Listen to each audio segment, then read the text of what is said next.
ಬೆಂಗಳೂರಿನಲ್ಲಿ ಬುಧವಾರದಂದು ಸಂಜೆವರೆಗೂ ಮಳೆಯ ಮುನ್ಸೂಚನೆ ಇರಲಿಲ್ಲ. ಆದರೆ ರಾತ್ರಿ ಧಾರಾಕಾರ ಮಳೆ ಸುರಿದಿದೆ. ಇನ್ನು ನಗರದ ಹಲವೆಡೆ ಸುರಿದಂತಹ ಮಳೆ ರಸ್ತೆಗಳು ಜಲಾವೃತಗೊಂಡಿವೆ. ಬೃಹತ್ಕಾದ ಮರಗಳು ಧರೆಗುರುಳಿವೆ. ಇನ್ನು ವಾಹನ ಸಂಚಾರ ಅಸ್ತವ್ಯಸ್ತ ಉಂಟಾಗಿ ಇನ್ನು ರಾತ್ರಿ ಸುರಿದ ಮಳೆಯಿಂದಾಗಿ ರಾಜಾಜಿನಗರದ 4ನೇ ಬ್ಲಾಕ್ 2 ಮನೆಗಳ ಮೇಲೆ ಬೃಹತ್ ಮರ ಧರೆಗುರುಳಿದೆ. ಇನ್ನು ಚಂದ್ರಮ್ಮ ಮತ್ತು ಪೀಟರ್ ಎಂಬುವರ ಮನೆಗಳ ಮೇಲೆ ಬೃಹತ್ ಮರ ಬಿದ್ದಿದ್ದು ಯಾವುದೇ ಪ್ರಾಣಹಾನಿ ಸಂಭವಿಸಿಲ್ಲ. ಇನ್ನು ಮನೆಗಳ ಮೇಲೆ ಮರ ಬಿದ್ದ ಪರಿಣಾಮ 2 ಕುಟುಂಬಗಳಿಗೆ ದಿಗ್ಬಂಧನ ಎದುರಾಗಿದೆ.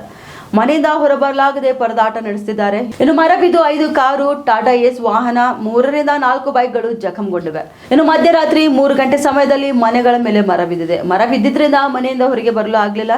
ಇನ್ನು ಬಿಬಿಎಂಪಿ ಹೊಯ್ಸಳ ಬೆಸ್ಕಾಂ ಸಿಬ್ಬಂದಿಗೆ ಕರೆ ಮಾಡಿದ್ದೆವು, ಆದರೆ ಯಾರು ಕೂಡ ಬರಲಿಲ್ಲ ಎಂದು ಓರ್ವ ಮಹಿಳೆ ಅಳಲನ್ನ ತೋಡ್ಕೊಂಡಿದ್ದಾರೆ. ಮರ ಉರುಳಿದ್ದರಿಂದ 5ನೇ ಮುಖ್ಯ ರಸ್ತೆ ಚಾಮರಾಜಪೇಟೆಯಿಂದ 4ನೇ ಮುಖ್ಯ ರಸ್ತೆಯ ಕಡೆಗೆ ಹೋಗುವಂತ ರಸ್ತೆಯನ್ನ ಬಂದ್ ಮಾಡಲಾಗಿದೆ.